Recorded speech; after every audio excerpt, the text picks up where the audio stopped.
ओम श्री गणेशाय नमः। मित्रों, मैं आप लोगों का अपने चैनल पर स्वागत करता हूं। आप लोगों को पता है कि इस ज्योतिष चैनल पर हम रत्नों के विषय में, अंक ज्योतिष के विषय में या जन्म कुंडली के विषय में बात करते हैं। हम आज रत्नों के विषय में बताएंगे कि रत्न कैसे हमारे जीवन में प्रभाव डालते हैं, कैसे हम लोगों का भाग्य बदल सकते हैं और कैसे वो जीवन में रुके हुए कामों में उन्नति देते हैं। अतः आप लोग यदि पूरा ये वीडियो देखेंगे तो आप रत्नों के बारे में बहुत सी जानकारी प्राप्त करेंगे। अतः मैं आपसे प्रार्थना करूंगा कि आप ये पूरा वीडियो देखिए और ज्ञान को अर्जित कीजिए। हम आज आपको बताने वाले हैं नीलम के विषय में। नीलम को लोगों ने बहुत खतरनाक बताया है।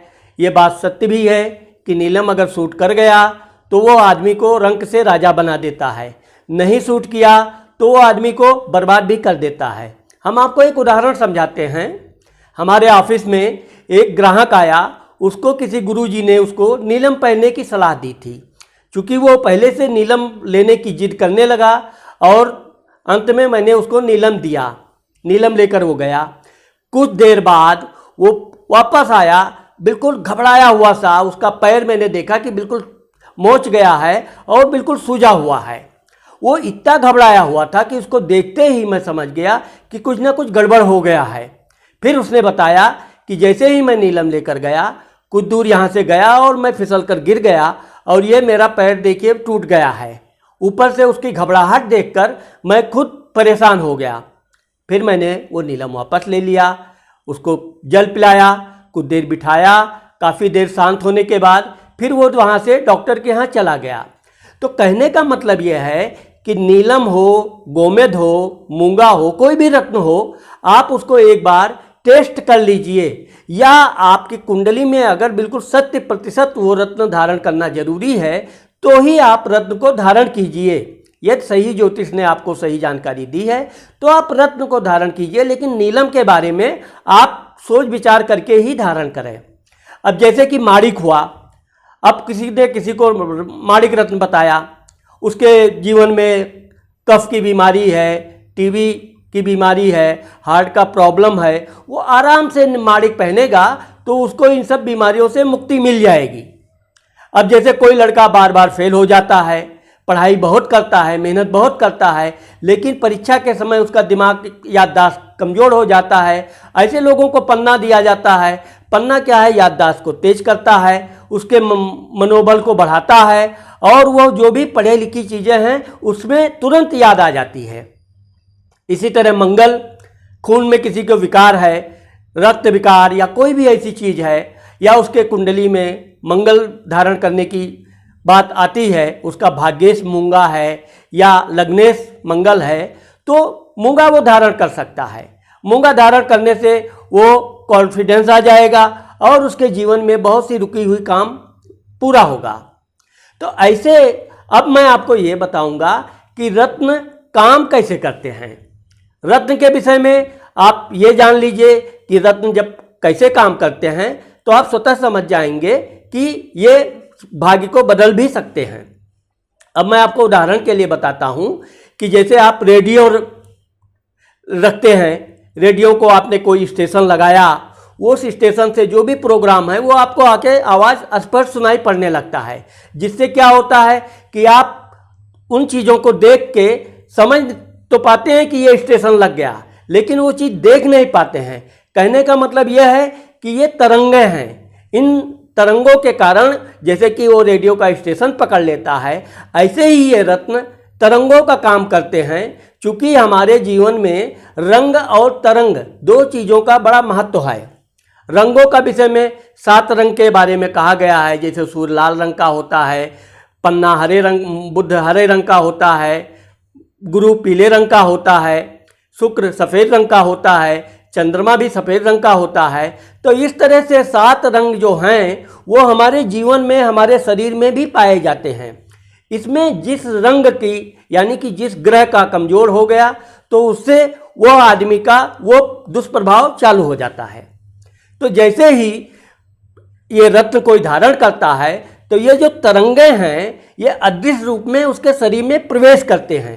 पहली बात तो यह है कि वो उस ग्रह से अपने तरंगों से उसके शक्ति को आकर्षित करते हैं, खींचते हैं और हमारे शरीर में वो प्रवेश करते हैं, जिसके प्रभाव से वो शक्ति में मनोबल आ जाता है, सहन शक्ति में वृद्धि होती है और कार्य करने में की क्षमता में वृद्धि होती है।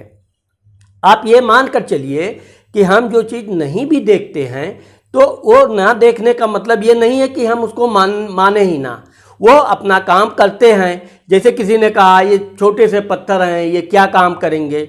मैंने आपको उदाहरण के लिए बताया, अभी आप मोबाइल ले लीजिए, मोबाइल से आपने किसी को नंबर लगाया, ऐसे लगता है जैसे आप बिल्कुल उसके बगल आमने सामने बैठ के बात कर रहे हैं, लेकिन आपको दिख कुछ नहीं रहा है, खाली मोबाइल आपके पास है, वही चीज़ उसके पास है, वो बातें करते हैं। इसी तरह से इन रत्नों को धारण करने से ये चाहे हमको उसके प्रभाव को दिखाई दे या ना दे, लेकिन इसकी जो तरंग की शक्तियाँ हैं वो हमारे शरीर में प्रवेश करती हैं और हमको उससे ऊर्जा उत्पन्न होता है।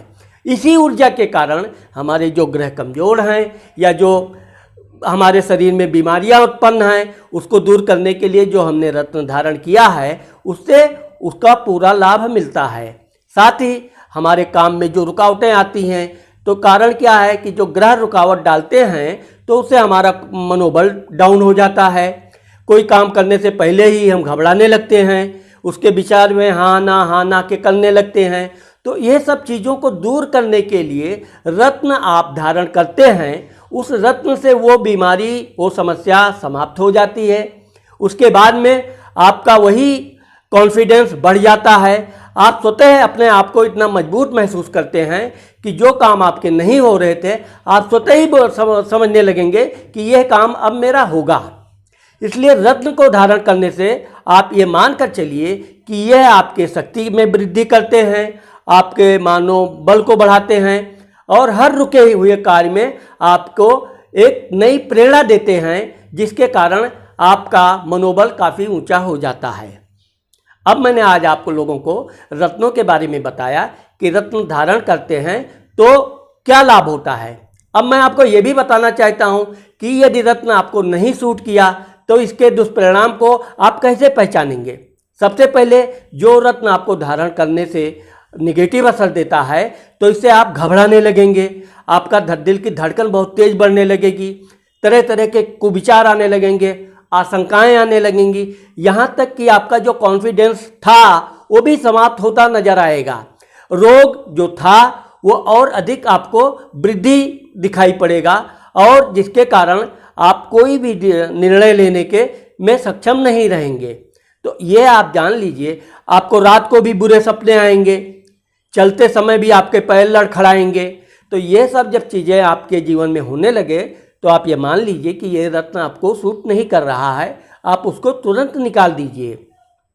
और निकालने के बाद भी आप उसको अपने घर में अगर रखना है तो मंदिर में रखिए, क्योंकि मंदिर में रखने से उसके दोष जो हैं वो सीमित हो जाते हैं। लेकिन आप उसको जैसे कि कपाट में रखें, जहाँ पैसा रुपया रखते हैं वहाँ भी मत रखिए, या घर के किसी अन्य सदस्य को मत दीजिए भी मत। और जहाँ तक हो सके आप उस रत्न को वहाँ वापस कर दीजिए, नहीं तो आप समुद्र में या नदी में उसे प्रवाहित कर दीजिए। लेकिन रत्न आप वही धारण कीजिए जो आपके मनोबल को बढ़ावे, आपको सफलता दे और आपके जो भी रुके हुए काम हैं उसमें पूरी तरह से आपको वृद्धि करे। अब मुझे आशा है कि ये कार्यक्रम आप लोगों को पसंद आया होगा। आगे मैं फिर आशा करता हूँ कि इसी तरह मैं आपको अन्य रत्नों के बारे में भी तरह तरह की जानकारियाँ देता रहूँगा। आप हमारा ये कार्यक्रम देखते रहिए। अगर आपको और अधिक जानकारी चाहिए तो आप हमारे इस नंबर पर संपर्क कर सकते हैं। नमस्कार।